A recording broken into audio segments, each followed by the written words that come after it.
Are पार के सुप्रसिद्ध विश्लेषण का ये नजर डालते हैं। चुनावी चक्रव्यूह में फंसती कांग्रेस का विश्लेषण। क्या हुआ? पाकिस्तानी नेता फवाद चौधरी ने राहुल गांधी की तारीफ करी। बीजेपी ने क्या मुद्दा बनाया? पीएम बोले कांग्रेस मर रही है और पाकिस्तान रो रहा है।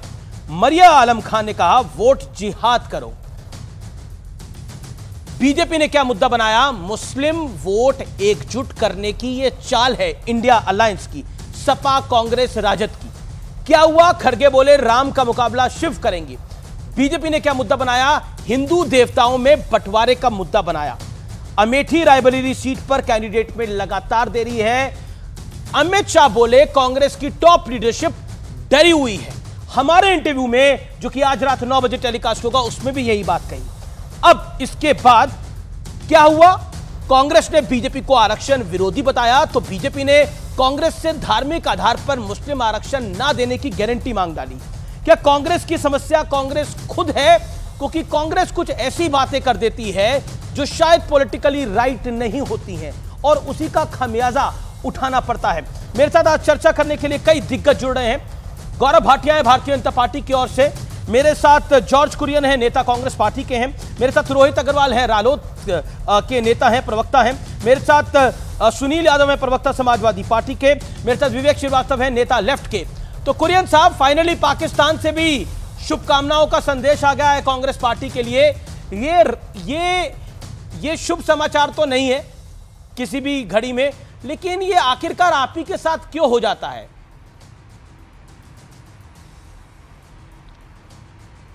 अमिश जी, देखिए, सबसे पहले आपके दर्शकों को नमस्कार जी। कांग्रेस पार्टी को इससे बिल्कुल भी फर्क नहीं पड़ता है कि पाकिस्तान से क्या शुभ संदेश आया है या क्या नहीं आया है। कांग्रेस पार्टी को क्या महत्व है कि इस देश की जो जनता है वो कांग्रेस पार्टी के साथ एकजुट खड़ी हुई है, ये कांग्रेस पार्टी को महत्व रखता है। जैसा कि आप जानते हैं, कांग्रेस पार्टी सभी समुदाय को साथ में लेके चलने वाली पार्टी है। एससी, एसटी, ओबीसी की बात हो, माइनॉरिटी की बात हो, बिल्कुल भी कांग्रेस पार्टी बिल्कुल भी आश्वस्त है इस वक्त कि 2024 में कांग्रेस पार्टी सत्ता में आएगी और अच्छी बहुमत से सत्ता में आएगी। जहां तक अमेठी और रायबरेली का सवाल है, बिल्कुल निश्चिंत रहिए। कल के दिन नामांकन राहुल गांधी खुद भरेंगे, प्रियंका गांधी खुद रायबरेली से नामांकन भरेंगी और जीत कर, बड़ी बहुमत से जीत के इन दोनों संसदीय क्षेत्र से कांग्रेस पार्टी आएगी।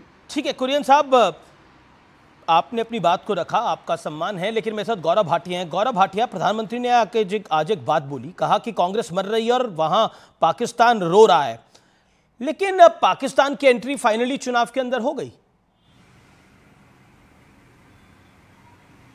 अभी जी, आप याद करिए पाकिस्तान की एंट्री कब हुई थी। पाकिस्तान की एंट्री तो तब हो गई थी कांग्रेस पार्टी के लिए जब कर्नाटका के विधानसभा में नासिर सलीम, जो इनके सांसद हैं, वो सांसद बने और नारे लगाए गए पाकिस्तान जिंदाबाद। नासिर हुसैन, भाई रिश्ता ही ऐसा है। नासिर हुसैन सलीम, या उनका नाम नासिर हुसैन, तो उनके जीतने पे नारे लगे जी कि पाकिस्तान जिंदाबाद। जब कर्नाटका सरकार से ये सवाल पूछे गए तो उन्होंने कहा ये झूठ है। बाद में एफआईआर दर्ज हुई, अरेस्ट भी हुई और ये पता चल गया कि कांग्रेस पार्टी का ऑक्सीजन सिलेंडर कहाँ है, पाकिस्तान में है। और पाकिस्तान सबसे ज्यादा किससे डरता है? ये तो उनके पूर्व मंत्री भी कह चुके हैं कि प्रधानमंत्री नरेंद्र मोदी जी जब गरजने लगते हैं तो वो थरथर कांपने लगते हैं और वो कहते हैं नहीं, हमारे जो भाई अभिनंदन है उसको छोड़ दिया जाए। ये तो उनका कबूलनामा है।